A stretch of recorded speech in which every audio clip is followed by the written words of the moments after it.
Hey everyone, it's Kayla, and today is July 12th, which is the 4-year anniversary of my first upload on YouTube. Coincidentally happens to be the 6-month anniversary of my last video that I uploaded on YouTube. Mobby. So after 4 years on YouTube and in the bookish community, I just want to express my gratitude, and I am just so grateful for all the friends that I have made, for all the opportunities that I've had because I started this channel.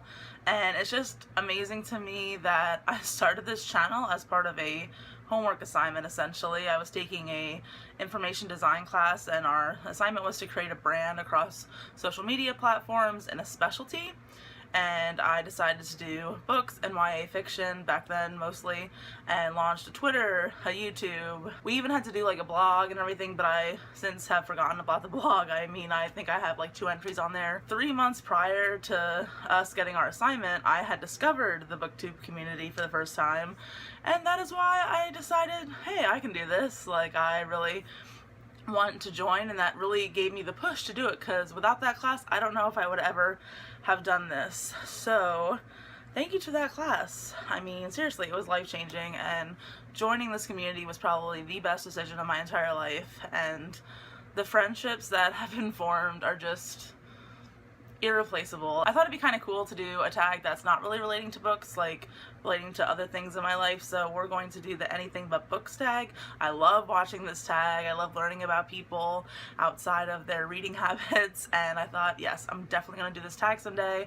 And yes, I had this thought about 20 times since March, but hey, I'm finally uploading, that's what counts. The tag was originally created by Read or Rot, and I will link the video to the original tag below. Go check it out. The first question is, name a cartoon that you love. I was thinking about the cartoons that I watched growing up, and I'm not going to get into my favorite animes because I don't really consider them cartoons.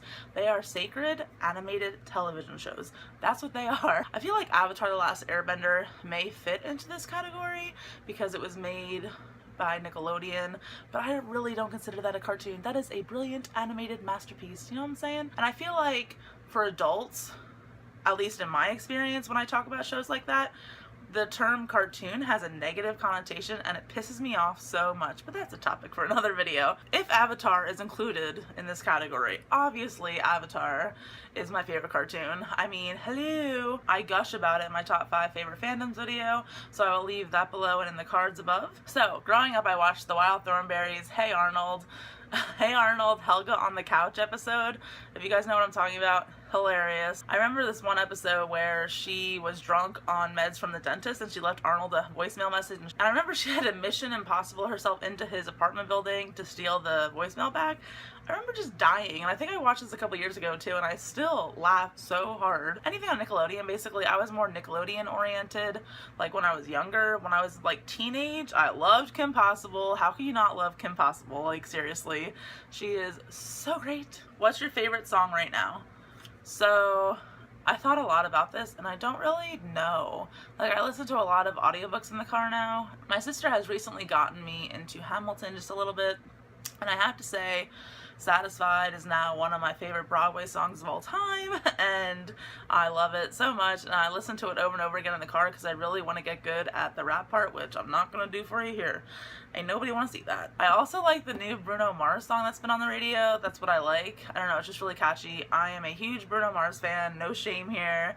I love all of his music. I think it's really great to dance to, and like just makes you feel good. And yeah, and he's really talented, like really talented, so I love watching him perform. He's definitely an entertainer. So yeah, that's what I like by Bruno Mars. Definitely is a favorite right now. Number 3, what could you do for hours besides reading? I could definitely draw and doodle for hours, and I'll insert some pictures here. I love to do that.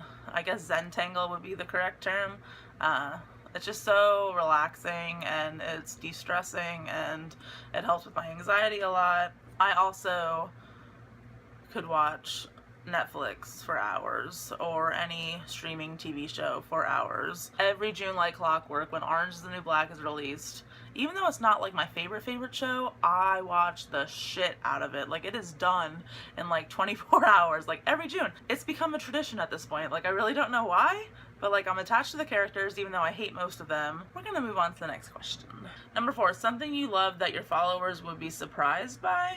I know I've talked about it quite a few times on my channel, but I'm a bowler. I've been bowling since I was 3 years old. My whole family bowls. That's how we got into it. I bowled in high school, I bowled in college, and now I coach collegiate bowling, which is really awesome, dream come true. And I feel like that's shocking to some people because literally everywhere I go, if I have like my coaching shirt on, or like back in the day when I was bowling for college, like, oh, what team are you a part of?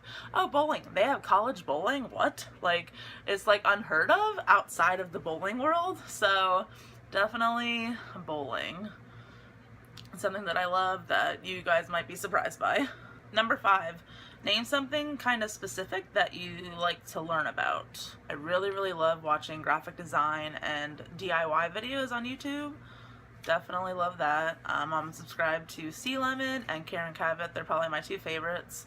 And although I watch every single video they make, I do none of the projects. Fail. Number 6, something unusual you know how to do. Like I said, bowling, I guess that would be considered unusual to outsiders. Something unusual that I know how to do. I'm very boring, I must say. I can't think of one single thing that would be considered unusual. I don't know.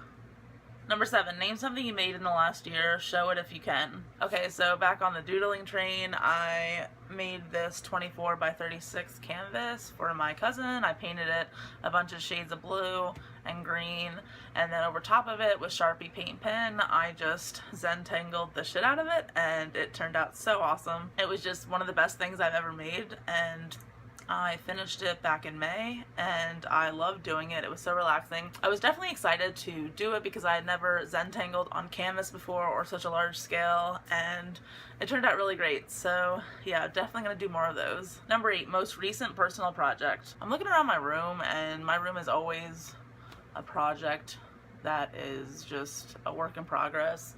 Like, this corner right here is the only neat and clean corner, and you will not see the rest until it's done. Just saying. But it's been a work in progress for like 2 years, and I really need to get it organized and done and the way I want. And I always see new ideas for organization and stuff, and then I'm like, ooh, I'm gonna rearrange it like this, and then I do it, and then it's half finished, and then I'm like, ooh, I'm gonna rearrange it like this. Non-cleaning related, I've been reading a lot of sports psychology books for my job. I just completed my first year of coaching, and I definitely want to focus more on the mental aspect next year, so I have purchased a couple sports psychology books about, you know, having the right mindset and, you know, teaching good mental game skills and, you know, incorporating those into practices and things like that. So I've been reading up on that like all summer, so that's what I've been doing as well. Number 9, something you think about often.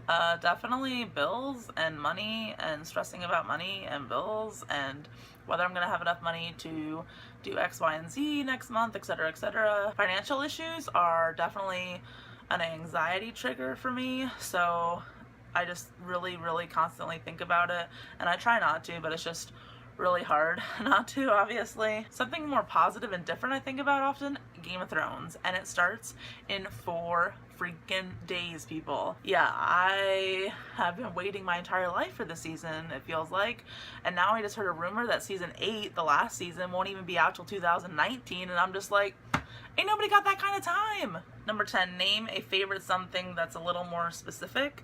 Not necessarily your favorite food, but like your favorite food after 10 hours of studying. Ooh, okay. Fresh lemonade on a hot day in the summer is like the best thing. Like when I'm at an amusement park and I see the lemonade stand, I like beeline for that shit. I love going for drives.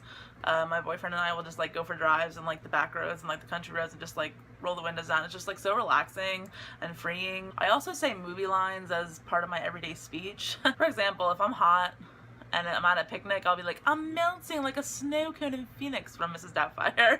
I don't know, I just say things from movies and TV shows all the time, like in real life, and half the time people get it, half the time they don't, and when they don't, I feel like an ass, but the way I talk, I just reference movies and TV shows constantly. The last question says, say something that just pops into your head. I guess the first thing that popped into my head was that I just got the Insane trilogy, Crash Bandicoot Remastered, for PS4, and it just makes my life complete pretty much. I mean, seriously, nostalgia overload. I love it so much, and I hope this game is successful enough to remaster Spyro, because oh my god, Spyro was my baby growing up, my precious purple dragon. Like, I would just die. Alright guys, that's it for this video. Let me know below how you are doing, how your summer is going, and I want you to answer question 1. What are some of your favorite cartoons? And I will see more of you soon.